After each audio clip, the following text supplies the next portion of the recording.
अक्सर हम कहते हैं कि जी हमारा जो है ब्रेन अच्छा होना चाहिए, सुबह सुबह हमने क्या खाना चाहिए, हमारी जो हेल्दी लाइफ के लिए क्या चीज़ें होनी चाहिए। उसके लिए रात पे पहुंचना पड़ेगा। उसकी प्रिपरेशन रात से करनी पड़ेगी। बिल्कुल सही है। वो सुबह कैसा ब्रेन अच्छा देखो, ये मैंने बादाम भिगो के रखे हुए। सही है। ये आपके लिए B12 के लिए बहुत अच्छा है। अगर आपके अंदर B12 की कमी है तो आपने ये बादाम लेने हैं रात को भीगे हुए, और 7 बादाम आपने इसी तरह लेके। भीगे हुए लेकर आई थी आप? मैं भीगे हुए लेके आई थी। लाए जरा देखो, मैं खा लूं। मैं रोज सोचती हूँ, मैं भूल जाती हूँ। बिल्कुल, आपने अगर इसको जितना चबा के खाएंगे ना, ये आपकी हेल्थ के लिए बहुत अच्छा है। अच्छा, अब करना क्या है, 2 से 3 बादाम आपने, 7 बादाम लेने हैं और 2 खजूरें लेनी है, ठीक है।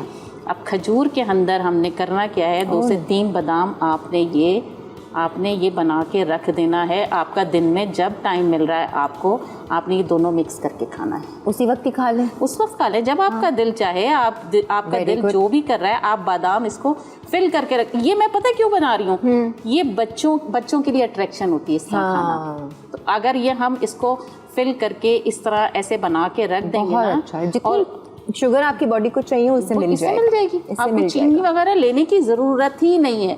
आपने 2 खजूरें इस तरह और 2 से 3 बादाम लेके आप इसमें कोट कर दीजिए खजूर के अंदर, और ये आपने बच्चों को भी खिलाना है, खुद भी खाना है। 7 बादाम, ताकत भी मिलेगी आपको। B12 जिनके अंदर कम है, ये उनके लिए बेहतरीन है। अच्छा, B12 की जब कमी होती है, मैंने नोट किया है कि आपके ये थोड़े से आँख, ये नर्व ट्विच करेगी, उंगलियां थोड़ी सी ऐसे हिलेंगी, है ना, पैरों पे ज्यादा करती है। और आपको वीकनेस फील होती है। आपको चक्कर से फील हो रहे होते हैं, आपको ऐसा लगता है कि मुझे अंदर क्या कमी है कि मैं सब चीजें कर रहा हूँ लेकिन लेथार्जिक फील कर रहा हूँ। तो उसके लिए ये बेहतरीन आपके पास चीजें हैं, आप ये ले सकते हैं, आराम से कर सकते हैं, बिल्कुल ले सकते हैं।